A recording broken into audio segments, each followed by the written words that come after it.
Hello everyone, इस video में हम पढ़ेंगे form of fringes in Michelson interferometer. आपने इससे प्रीवियस वीडियो में माइकलसन इंटरफेरोमीटर के बारे में पढ़ा था।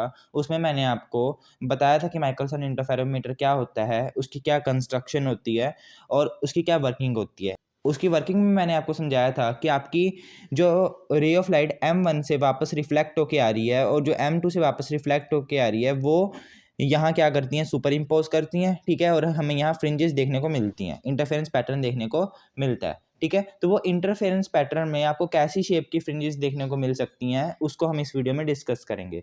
इस वीडियो में हम 3 टाइप्स ऑफ फ्रिंजेस को डिस्कस करेंगे, जो है सर्कुलर फ्रिंजेस, लोकलाइज्ड फ्रिंजेस और फ्रिंजेस विद वाइट लाइट। तो सबसे पहले हम बात करते हैं सर्कुलर फ्रिंजेस की। तो सर्कुलर फ्रिंजेस में आपको 2 टाइप की फ्रिंजेस देखने को मिलती हैं, एक तो डार्क फ्रिंज और एक ब्राइट रिंग जहाँ आप फ्रिंज कह लो, ठीक है। तो डार्क रिंग और ब्राइट रिंग आपको देखने को मिलती है, जैसे कि आपको न्यूटन रिंग्स में देखने को मिलती थी, ठीक है। तो हम सर्कुलर फ्रिंजेस के केस में कब हमें डार्क रिंग मिलेगी, कब हमें ब्राइट रिंग मिलेगी, उसकी हम कंडीशंस निकाल लेंगे, ठीक है। जैसे कि आप पार्ट डिफरेंस की कंडीशंस निकालते थे ना, मैक्सिमा के लिए अलग, मिनिमा के लिए अलग, तो यहाँ भी आपको सर्कुलर फ्रिंजेस देखने को मिलेंगी, ब्राइट और डार्क फ्रिंजेस देखने को मिलेंगी। तो ब्राइट और डार्क फ्रिंजेस के लिए पार्ट डिफरेंस की क्या कंडीशन होती है वो हम निकाल लेंगे सर्कुलर फ्रिंजेस के केस में।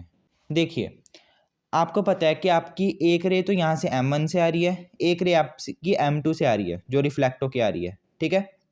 जो M2 से आपकी रे आ रही है, ठीक है, जो आपकी M2 से रे आ रही है वो यहाँ से रिफ्लेक्ट होती है, इस जो ये सिल्वर्ड पार्ट है इस ग्लास प्लेट का, इससे रिफ्लेक्ट होती है और इस टेलीस्कोप के अंदर जाती है, ठीक है, जहाँ आपकी आई है, जहाँ से आप देख रहे हो इस पूरे सिस्टम को, ठीक है।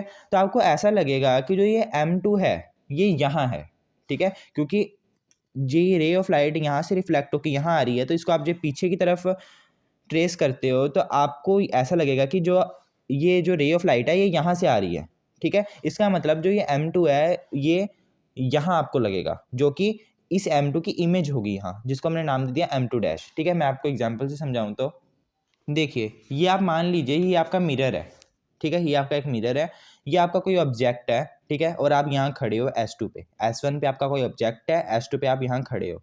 इस ऑब्जेक्ट से जो लाइट रेज हैं वो इस मिरर के ऊपर फॉल होंगी, ठीक है, और आपको यहाँ दिखेंगी, मतलब कि ऐसे यहाँ से रिफ्लेक्ट होंगी और रिफ्लेक्ट होकर आपके पास आएंगी। तो आपको ऐसा लगेगा कि जो ये ऑब्जेक्ट है ये इस मिरर के पीछे है, ठीक है। जैसे आप मिरर को देखते हो, ठीक है, और कोई ऑब्जेक्ट यहाँ पड़ा है तो यहाँ से जब रिफ्लेक्ट होकर आपके पास आपके आइज में दिखेगा ये ऑब्जेक्ट, तो आपको ऐसे ही लगेगा ना कि ये ऐसे पीछे को खड़ा है, इस मिरर के अंदर है, मिरर के अंदर मतलब मिरर के पीछे है, जो कि वर्चुअल इमेज होती है आपकी, ठीक है। इसको मैं S1 डैश नाम दे देता हूँ। तो जो ये S1 है आपको लगेगा कि ये ऐसे सीधा है, यहाँ खड़ा है। इसी तरह जो ये मिरर यहाँ से रिफ्लेक्ट होके यहाँ तक आया है तो आपको ये लगेगा कि जो ये मिरर है ये यहाँ है, ठीक है, इसकी इमेज यहाँ फॉर्म हो रही है M2 डैश, ठीक है। तो आप देख सकते हो कि जो एक तो ये आपका मिरर M1 है, ठीक है, और ये एक M2 की इमेज है M2 डैश, ठीक है। तो दोनों के बीच में जो ये एरिया है ये आपको थिन फिल्म की तरह लगेगा। जब ये M1 और M2 परफेक्टली परपेंडिकुलर होते हैं तब जो M1 और M2 डैश हैं ये आपको लगेंगे, आपको पैरेलल दिखाई देंगे, ठीक है। जो ये M1 और M2 आपने परफेक्टली परपेंडिकुलर रखे हुए हैं तो ये M1 और M2 डैश जो हैं ये आपको परफेक्टली पैरेलल दिखाई देंगे, ठीक है। एक तो ये आपको परफेक्टली पैरेलल भी दिखाई दे सकते हैं और एक ऐसा केस भी आ सकता है जिसमें जो ये M1 के ऊपर ही M2 हो, जो M2 के ऊपर ही M2 डैश के ऊपर ही M1 हो, ठीक है। मतलब कि ये दोनों कंसाइड करते हुए भी आपको दिखाई दे सकते हैं। इसका मतलब इन दोनों के बीच में जो डिस्टेंस है वो क्या होगा, 0 होगा, ठीक है। जब आपको ये पैरेलल दिखाई देंगे एक दूसरे के तब आपको सर्कुलर फ्रिंजेस ऐसे देखने को मिलेंगी, ठीक है। जब मान लेते हैं कि जो ये M2 और M2 डैश और M1 है ये कंसाइड कर रहे हैं मतलब इन दोनों के बीच में डिस्टेंस 0 हो चुका है, तो उस केस में जो आपको पैटर्न दिखाई देगा वो कुछ ऐसा दिखाई देगा, मतलब पूरा डार्क आपको पैटर्न दिखाई देगा, ठीक है।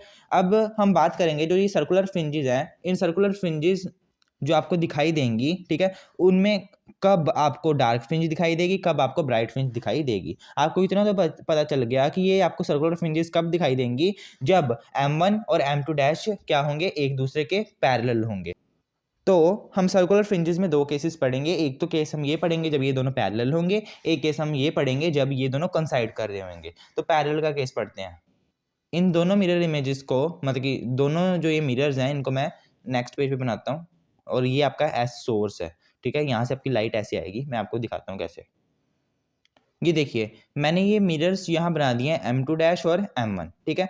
मान लेते हैं कि ये आपका सोर्स S है जिससे लाइट रेज फॉल करेंगी, ठीक है।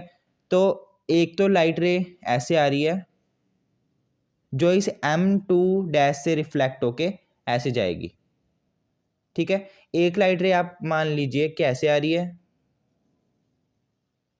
जो ये M1 मिरर से रिफ्लेक्ट होके ऐसे जाएगी, और यहाँ आपकी मान लेते हैं आई है जिससे आप इसको देख रहे हो,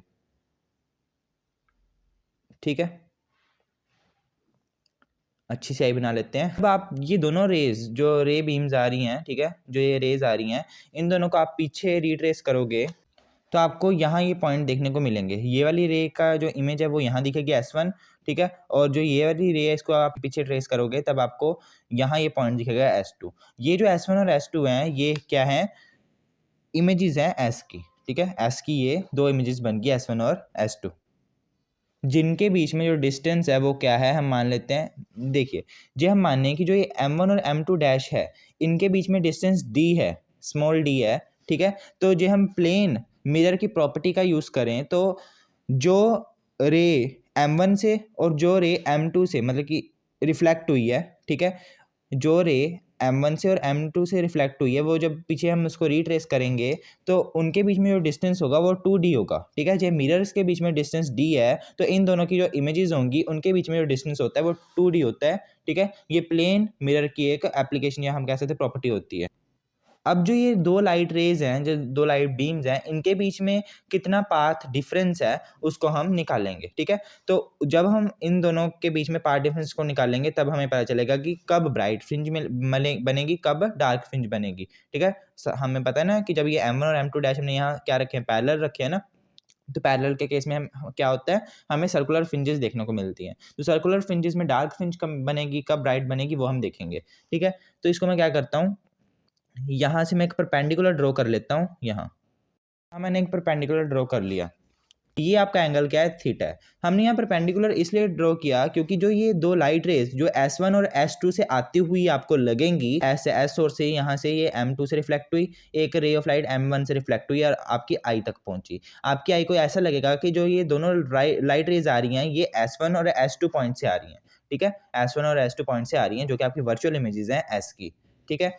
तो मैंने यहाँ परपेंडिकुलर इसलिए ड्रॉ किया ताकि इन दोनों में कुछ ना कुछ आपके पास पार्ट डिफरेंस होगा, ठीक है। वो पार्ट डिफरेंस क्या है, S2G। आप देख सकते हो कि जो ये रे ऑफ लाइट है जो S2 से आ रही है वो इतना पाथ इस लाइट रे से ज़्यादा ट्रैवल करेगी, ठीक है। इसलिए मैंने यहाँ परपेंडिकुलर ड्रॉ कर दिया ताकि मैं यहाँ का जो ये पाथ जो एक्स्ट्रा इसने पाथ जो ट्रैवल किया है इसको मैं निकाल सकूँ। तो इसका मतलब मुझे अब S2G निकालना है। हमें तो मेन पार्ट डिफरेंस निकालना होता है ना दो लाइट रेस का। जब वो हमारे पास पार्ट डिफरेंस आ जाएगा तो हम आसानी से हम बता सकते हैं कब हमारी डार्क फ्रिंज बनेगी, कब हमारी ब्राइट फ्रिंज बनेगी, उसकी हम कंडीशंस निकाल सकते हैं। तो हमने S2G पाथ निकालना है, ठीक है। तो मैं इस ट्रायंगल में कोस थीटा लगा देता हूँ, ठीक है। तो in triangle S12G cos theta is equals to base upon hypotenuse. Base आपकी क्या है, S2G, ठीक है। तो S2G तो आपको निकालना है, वो आपकी बेस है, अपॉन में हाइपोटेन्यूज। हाइपोटेन्यूज आपकी क्या है, S2 S1, S2 से S1 का डिस्टेंस वो आपने क्या माना है 2D है, ठीक है। तो ये 2D, तो आपके पास S2G किसके इक्वल आ गया, मतलब पार्ट डिफरेंस किसके इक्वल आ गया, 2D cos थीटा के इक्वल आ गया, ठीक है। तो ये आपका है पार्ट डिफरेंस इन दोनों लाइट रेस के बीच में, ठीक है। अब आपको कंडीशंस निकालनी है कि कब आपके पास डार्क रिंग बनेगी, कब आपके पास ब्राइट रिंग में बनेगी, ठीक है। तो आपको पता है for bright ring bright ring के केस में आपका जो पार्ट डिफरेंस होता है, पार्ट डिफरेंस वो n लैम्डा के इक्वल होता है, ठीक है। तो 2D cos थीटा किसके इक्वल आप रख दोगे, n लैम्डा के इक्वल रख दोगे। उससे पहले आपको ये भी पता है ये कोई आपकी थिन फिल्म है, ठीक है, ये आपकी कोई थिन फिल्म है। तो जब रे ऑफ लाइट, कोई भी रे ऑफ लाइट किसी डेंसर मीडियम से रिफ्लेक्ट होती है तब आपके पास पाथ डिफरेंस इंट्रोड्यूस हो जाता है λ/2 का, या पाथ λ/2 का इंट्रोड्यूस हो जाता है, ठीक है। इसलिए जो आपने ये पाथ डिफरेंस यहाँ S2G निकाला है, ठीक है, इसमें क्या होगा λ/2 जहाँ ऐड हो जाएगा या माइनस हो जाएगा अकॉर्डिंग टू स्टोक्स लॉ। तो यहाँ हम माइनस कर देते हैं λ/2 को ताकि आपकी जो डेरिवेशन है वो ईजी हो जाए, ठीक है। तो फॉर ब्राइट रिंग आपको पता है पार्ट डिफरेंस एन लैम्डा के इक्वल होता है, ठीक है। इसका मतलब 2d cos theta minus lambda by 2 किसके इक्वल आ जाएगा, एन लैम्डा के इक्वल आ जाएगा, ठीक है। यहाँ से मैं 2d cos थीटा की वैल्यू निकाल लूंगा तो वो क्या आ जाएगी, n lambda plus lambda by 2 जो कि किसके इक्वल है 2n+1 लैम्डा बाई 2 के। ये मैं इन दोनों में से लैम्डा बाई 2 को कॉमन ले लूँ तो ये आपकी कंडीशन किसकी आ जाती है, ब्राइट रिंग की। ब्राइट रिंग आपकी तब होगी जब आपकी जो कंडीशन है पार्ट डिफरेंस की ये होगी, ठीक है। अब मैं डार्क रिंग की बात करता हूँ। For dark ring, dark ring के केस में क्या होगा, जो आपका पार्ट डिफरेंस है वो किसके इक्वल होता है, 2n+1 लैम्डा बाई 2 के इक्वल होता है, ठीक है। पार्ट डिफरेंस आपका है क्या, S2G 2d cos theta minus lambda by 2। तो 2d cos theta minus lambda by 2 को हम किसके इक्वल रख देते हैं, 2n+1 लैम्डा बाई 2 के इक्वल रख देते हैं, ठीक है। ये लैम्डा बाई 2 मैं उधर ले जाता हूँ तो आपके पास क्या आ जाएगा, 2d cos theta is equals to 2n+1 lambda by 2 plus lambda by 2। इस लैम्डा बाई 2 को मैं अंदर मल्टीप्लाई कर दूं तो आ जाएगा 2d cos theta is equals to 2n lambda by 2 plus lambda by 2 plus lambda by 2। ये 2 से 2 कट गया, ठीक है। तो यहाँ आपके पास क्या बचेगा, n lambda plus lambda, lambda by 2 plus lambda by 2 क्या हो जाएगा, लैम्डा हो जाएगा ना। तो यहाँ एन लैम्डा बचा है, एन लैम्डा प्लस लैम्डा आ जाएगा। यहाँ से लैम्डा को कॉमन ले लो तो n+1 आ जाएगा। n+1 भी क्या होता है, इंटीजर होता है, क्योंकि इंटीजर में आप इंटीजर प्लस करोगे तो इंटीजर ही आएगा। तो इसको भी मैं एक n ही मान लेता हूँ तो ये आ जाएगा आपके पास n लैम्डा। तो 2d cos थीटा किसके इक्वल आ गया, एन लैम्डा के इक्वल आ जाता है, जो कि आपकी डार्क रिंग की कंडीशन होती है। तो डार्क रिंग की कंडीशन ये होती है, ब्राइट रिंग की कंडीशन आपके पास ये होती है, ठीक है। सर्कुलर फ्रिंजेस आपको कैसी देखने को मिलेंगी, ऐसी फ्रिंजेस आपको देखने को मिलेंगी, सर्कुलर फ्रिंजेस, ठीक है। ब्राइट रिंग कब देखने को मिलेगी, जब आपकी कंडीशन ये होगी। डार्क रिंग आपको कब देखने को मिलेगी, जब ये कंडीशन होगी। और आपको सर्कुलर फ्रिंजेस कब देखने को मिलेंगी, जब ये M1 और M2 डैश एक दूसरे के बिल्कुल क्या होंगे, पैरेलल होंगे, ठीक है। अब दूसरी कंडीशन क्या है कि आपके पास जो ये M1 और M2 है, ठीक है, ये एक दूसरे के पैरेलल नहीं है, मतलब कि एक दूसरे के ऊपर कंसाइड कर रहे हैं, ठीक है। जैसे ये M1 है और M2 डैश भी इसके ऊपर ही है, ठीक है। मैं यहाँ बार बार M2 बोल रहा हूँ, M2 डैश है ये, ठीक है। तो M2 डैश भी इसी लाइन के ऊपर है जिसके ऊपर M1 है, ठीक है। M1 और M2 एक दूसरे के ऊपर कंसाइड कर रहे हैं। इसका मतलब M1 और M2 डैश के बीच में जो ये D डिस्टेंस है ये क्या है, 0 है। तो जब ऐसा केस होगा, जब D इज इक्वल टू 0 होगा तो उस केस में आपको परफेक्टली डार्क व्यू देखने को मिलेगा, जो कि आपका ऐसा होगा, बिल्कुल परफेक्टली डार्क व्यू, ठीक है। आप कोई सर्कुलर फ्रिंजेस, जैसे ये सर्कुलर फ्रिंजेस है ना, ये आपको देखने को नहीं मिलेंगी। आपको पूरा डार्क व्यू देखने को मिलेगा जब ये M1 और M2 डैश एक दूसरे के क्या होंगे, एक दूसरे के ऊपर कंसाइड करेंगे, ठीक है। तो ये था आपका सर्कुलर फ्रिंजेस का केस। सर्कुलर फ्रिंजेस के केस में हमने क्या किया, हमने मतलब कि जो आपके पास सर्कुलर फ्रिंजेस बन रही हैं उसमें हमने ये बताया कि कब ब्राइट फ्रिंज बनेगी, कब डार्क फ्रिंज बनेगी, ठीक है। और जब ये दोनों पैरेलल नहीं है, M1 और M2 डैश एक दूसरे के ऊपर कंसाइड कर रही हैं, मतलब कि D 0 है, तो उस केस में आपको परफेक्टली डार्क व्यू देखने को मिलेगा, आपको सर्कुलर फ्रिंजेस देखने को नहीं मिलेंगी। और जो आपको ये सर्कुलर फ्रिंजेस देखने को मिलती हैं, ठीक है, जो आपको ये सर्कुलर फ्रिंजेस देखने को मिलती हैं, इनको कहते हैं ये वाली फ्रिंजेस, हाइडेंगर्स फ्रिंजेस, ठीक है। इनको हाइडेंगर फ्रिंजेस कहते हैं क्योंकि इसी साइंटिस्ट ने सबसे पहले इनको ऑब्जर्व की थी, इसलिए इसको इसके नाम से जाना जाता है, इन सर्कुलर फ्रिंजेस को।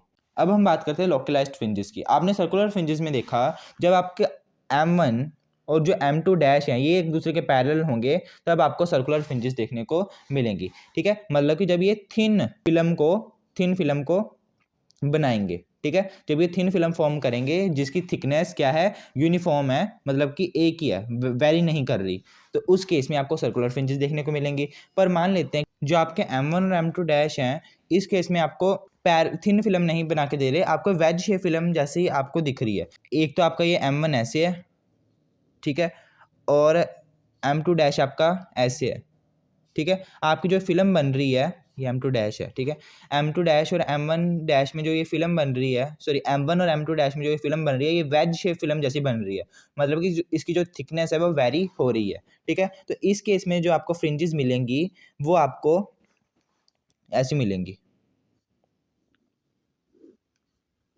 इसमें जो आपको फ्रिंजेस मिलेंगी वो ऐसी मिलेंगी, ऐसे कर्व्ड फ्रिंजेस आपको देखने को मिलेंगी, ठीक है, ऐसे कर्व्ड फ्रिंजेस आपको देखने को मिलेंगी। ये किस तरफ कर्व्ड है? जिस तरफ एज ऑफ द वेज है, मतलब कि वेज शेप फिल्म का जो एज है, ठीक है, ये एज होता है ना, जिस पे जो थिकनेस होती है वो 0 होती है, वो एज होता है आपका वेज का। ठीक है, तो जिस जिस तरफ आपका एज ऑफ द वेज है उस तरफ आपकी कन्वेक्सिविटी होगी। ठीक है, या हम कह सकते हैं कि उस तरफ ये जो फ्रिंजेस हैं वो कर्व्ड होंगी। ठीक है, तो ऐसी फ्रिंज आपको देखने को मिलेंगी जब M1 और M2 डैश ऐसे वेज शेप फिल्म फॉर्म करेंगे। ठीक है, एक केस ऐसे भी हो सकता है कि M1 तो आपका ऐसे ही है, ठीक है, और M2 डैश आपका ऐसे है, ये भी आपकी वेज शेप फिल्म ही बन रही है। ठीक है, तो इस केस में आपके पास जो फ्रिंजेस आपको मिलेंगी वो कैसी मिलेंगी? ऐसी। आपके पास ये डायरेक्शन जो चेंज हो जाएगी, कर्व्ड जो सरफेस है वो चेंज हो जाएगा, मतलब कि कन्वेक्सिविटी उस तरफ हो जाएगी जिस तरफ वेज का एज है। ठीक है, अब एक तो ये केस हो गया, एक ये केस हो गया। एक केस ऐसा भी हो सकता है कि आपका ये M1 ऐसे है, ठीक है, और जो M2 डैश है वो इंटरसेक्ट कर रहा है ऐसे, M1 को M2 डैश इंटरसेक्ट कर रहा है, तो उस केस में आपके पास जो फ्रिंजेस मिलेंगी आपको, वो आपको स्ट्रेट लाइंस देखने को मिलेंगी, कर्व्ड नहीं होंगी, ऐसे ऐसी फ्रिंजेस आपको देखने को मिलेंगी। ठीक है, तो ये थी आपकी लोकलाइज्ड फ्रिंजेस। अब हम बात करते हैं white light fringes with white light या वाइट लाइट फ्रिंजेस।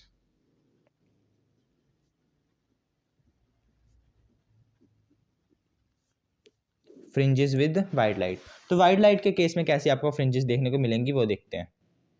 तो देखिए, मान लीजिए कि आपने मोनोक्रोमेटिक सोर्स ऑफ लाइट की जगह आपने वाइट लाइट का यूज़ किया है, तो वाइट लाइट के केस में आपको सर्कुलर फ्रिंजेस ही देखने को मिलेंगी। आपको सेंटर के पास में, सेंटर में तो आपको डार्क फ्रिंज देखने को मिलेगी, ठीक है, उसके आसपास आपको कलर्ड फ्रिंजेस देखने को मिलेंगी, मतलब कि कुछ दूरी पर आपको कलर्ड फ्रिंजेस देखने को मिलेंगी। ठीक है, पर जब आप सेंटर से और दूर जाओगे तब आपको कोई भी रिंग देखने को नहीं मिलेगी, कोई भी सर्कुलर रिंग आपको देखने को नहीं मिलेगी, आपको यूनिफॉर्म इल्यूमिनेशन दिखेगी।